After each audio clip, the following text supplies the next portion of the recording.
Hoy le pongo 7.50, ¿no es cierto? A mejorar para el próximo martes. El capítulo de hoy tiene que ver con nuestra libertad. Nuestra libertad, uno diría, bueno, es nuestra libertad ambulatoria, nuestra libertad de comercio, nuestra libertad laboral, pero la libertad más esencial del ser humano es la libertad de adorar a Dios, la libertad de la fe, de la conciencia. Por lo tanto, este capítulo habla muy bien sobre los peligros que acechan en cuanto a la libertad de la conciencia de las personas y dice, entre otras cosas, cuán frágil que es la libertad humana, que solo depende a veces de circunstancias que se acomoden para perderse o para volverse a poner en riesgo. Y Elena de White habla en este capítulo de justamente la sociedad que ha habido y que cada vez va a ser más intensa entre los protestantes y la Iglesia romana, que se irán acercando poco a poco hasta que finalmente cedan todo el poder y todo el control religioso del mundo a la Iglesia romana como fue en un comienzo. Poco a poco se están acercando a través de la seducción que se da desde el Concilio Vaticano II en adelante, y así están los protestantes, bueno, cediendo terreno ante el avance sigiloso pero efectivo del catolicismo. Los protestantes consideran hoy el romanismo con mayor estima que antes. O sea, ha habido un lento acercamiento, ella dice, y se nota una indiferencia creciente respecto de las doctrinas que separan en las iglesias. El ecumenismo ha hecho que las diferencias se disimulen cada vez más y más, que casi cuando la palabra de Dios queda como un libro solamente romántico y poético y alegórico y no como la regla de fe práctica, por lo tanto, lo que antes separaba ahora casi que llega a unir a las iglesias. Los defensores del papado declaran que la iglesia ha sido calumniada y el mundo protestante se inclina a hacerlo, como que era la Inquisición, la época de las persecuciones, es toda una época de barbarie que no volverá más. Eso consideran ellos, ¿no es cierto? Que es injusto juzgar a la iglesia hoy por los absurdos de siglos de ignorancia y tinieblas, que eso era una época de barbarie que ya no volverá ese tiempo. Algunos tienen esa idea que es falsa, porque lejos de abandonar sus pretensiones del siglo XIX o antes, la Iglesia sigue siendo tan dogmática como era antes y la doctrina de Roma no cambia. Por lo tanto, siempre siguen sus pretensiones de dominio universal tanto como antes. La Iglesia papal no abandonará nunca su pretensión de infalibilidad.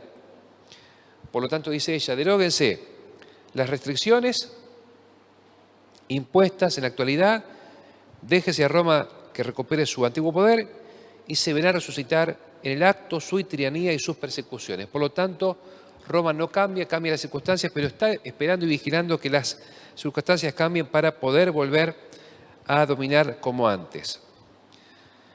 Los protestantes dicen, no ven la actitud, el carácter del romanismo y por lo tanto entonces van siendo seducidos, aunque los Estados Unidos, como la principal nación líder del mundo, han consagrado la libertad religiosa o la libertad de conciencia en su constitución, el Papa siempre ha atacado esta libertad de conciencia y aquí se presenta una declaración de una encíclica del Papa Pío IX, una encíclica de 1864 en la cual dice que los que sostienen la libertad de conciencia y de cultos, son anatemizados, aquellos que sostienen la libertad de conciencia y que aseveran que la Iglesia no puede emplear la fuerza. El tono pacífico que Roma emplea en Estados Unidos o en cualquier nación libre, ese tono pacífico no implica un cambio de corazón. Y acá una frase que vale todo el capítulo. Roma es tolerante cuando es impotente. Roma es tolerante cuando es impotente. Si se olvidan de todo menos de esto, han sido recompensados por haber venido hoy. ¿Cuándo es Roma tolerante? Cuando es impotente. Si no, si tiene dominio, vuelve a ser la misma de siempre. Como diría el alacrán, es mi naturaleza. Es verdad que hay verdaderos cristianos en la Iglesia romana, nunca han visto el contraste entre la luz y las tinieblas, pero Dios dice que se unirán cuando sean iluminados por la palabra divina. Tiene Dios reservado una gran muchedumbre de católicos sinceros que irán uniéndose, que se han ido uniendo y se seguirán uniendo al pueblo de Dios. Pero el romanismo como sistema no está actualmente más en armonía con el Evangelio que en cualquier momento de su historia. Roma emplea estratagemas y se va preparando para una lucha violenta y resuelta a fin de recuperar el gobierno del mundo, dice en resumen uno de estos párrafos que estoy citando, ¿no? Es una preparación que se va teniendo poco a poco y que no ha dejado de darse hasta que finalmente estén dadas las condiciones para volver a sacar las garras. Los protestantes se han entremetido con el papado y lo han patrocinado, han hecho transigencias y concesiones, y entonces justamente por eso, bueno, hay como una falsa tregua, que más que tregua ya es una fraternidad. El servicio religioso de la Iglesia romana, dice entonces Elena de White, en una cita muy, muy linda, está hecho para impresionar profundamente, acallar la conciencia y la razón, embelezar con los sentidos con el arte, con la parte visual, con la parte auditiva, con la música, ¿sí? Generar reverencia, pero no cambio, ¿sí? La religión de Cristo, la religión pura de Cristo, sin embargo, no necesita atractivos visuales, tanto como tiene Roma, para transformar el corazón. ¿Sí? Roma impresiona por fuera, pero no cambia por dentro. La religión de Cristo sí cambia el corazón y no necesita de tanta pompa como Roma hace ver. Una religión de ceremonias externas es atractiva para el corazón y regenerado, ¿sí? Impresiona, genera arrobamiento, reverencia, pero no cambia el corazón y no genera, conciencia de pecado. La Iglesia severa tener el derecho de perdonar pecados y eso justamente induce a la gente a sentirse libre para pecar. Tiene un sistema entonces de falso perdón que hunde más en el pecado. Es más grato a la naturaleza humana hacer penitencia que renunciar al pecado, ¿sí? Recitar algunos Ave María, Padre Nuestro, u oraciones o rezos, y después volver a la misma de siempre, ¿no? Eso es más grato, dice ella, que hacer renuncias al pecado. Y luego traza una interesante, muy lindo paralelo entre la Iglesia de Roma y la Iglesia judía al tiempo de Cristo. Ella dice, mientras los judíos pisoteaban secretamente todos los principios de la ley de Dios, en lo exterior eran estrictamente rigurosos en la observancia de los preceptos y les recargaban con exacciones y tradiciones que hacían difícil y pesado obedecerla. Así como los judíos profesaban reverenciar la ley, así también los romanistas profesan reverenciar la cruz. Exaltan el símbolo del sufrimiento de Cristo a la par que niegan en sus vidas al ser que ese símbolo representa. La Iglesia, ¿no es cierto?, en tiempo de Cristo, reverenciaba la ley externamente mientras la pisoteaba internamente.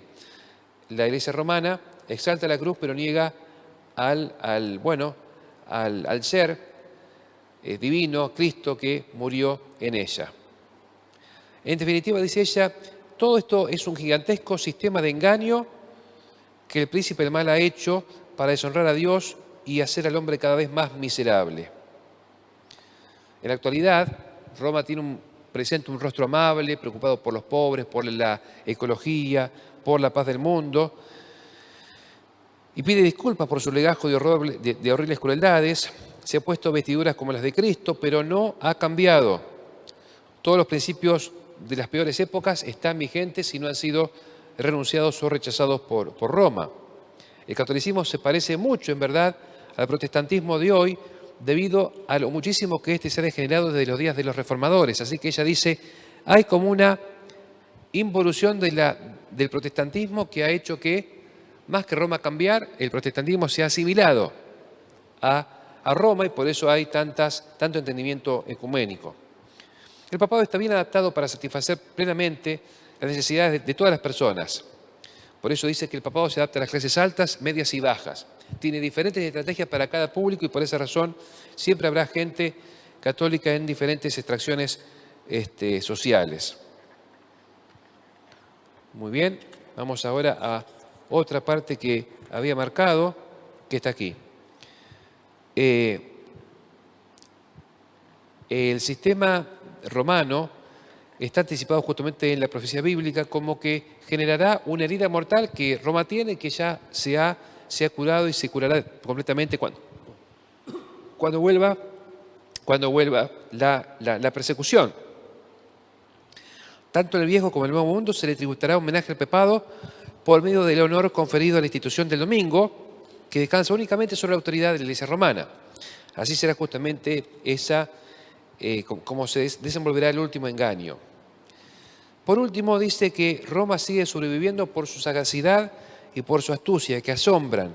Es como si pudieras leer el porvenir. Se toma su tiempo, pues ve que las iglesias protestantes le están rindiendo homenaje y se prepara así para imponer su decreto, su engaño final.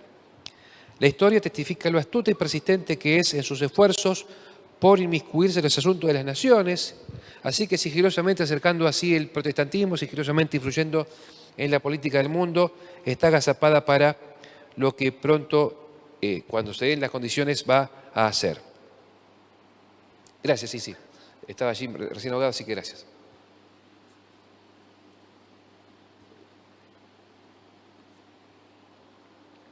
Gracias.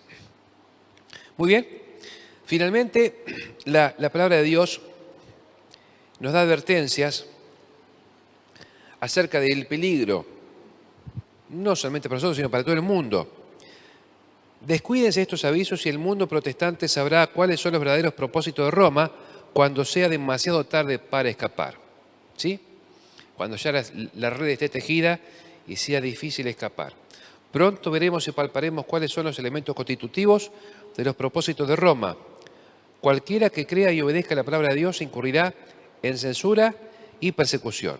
¿Cuánto falta para esto? Solo Dios lo sabe, pero sí que los propósitos y la preparación estén en marcha, sigilosa, paulatina, Roma no cambia, y bueno, que podamos nosotros sí estar alertas y estar atentos, no para pegarle cosas al hormiguero o al nido de abejas para que, bueno, para que la libertad religiosa nuestra se ponga en riesgo, sino para estar preparados y hacer la obra que tenemos que hacer, que es avisar y amonestar al mundo. ¿De qué manera? La más sencilla es regalar uno de estos libros que estaremos nosotros entregando 2 años seguidos por diferentes medios en las localidades que tenemos cerca y por qué no más lejos, y entonces allí hacer nuestra obra de preparar a un gran público para estos momentos y que cuando todo esto que está anticipado se cumpla, puedan ver que el Dios que reveló esto es el Dios que los llama, que los invita y que les prepara algo bueno y algo grande para ellos en el reino eterno.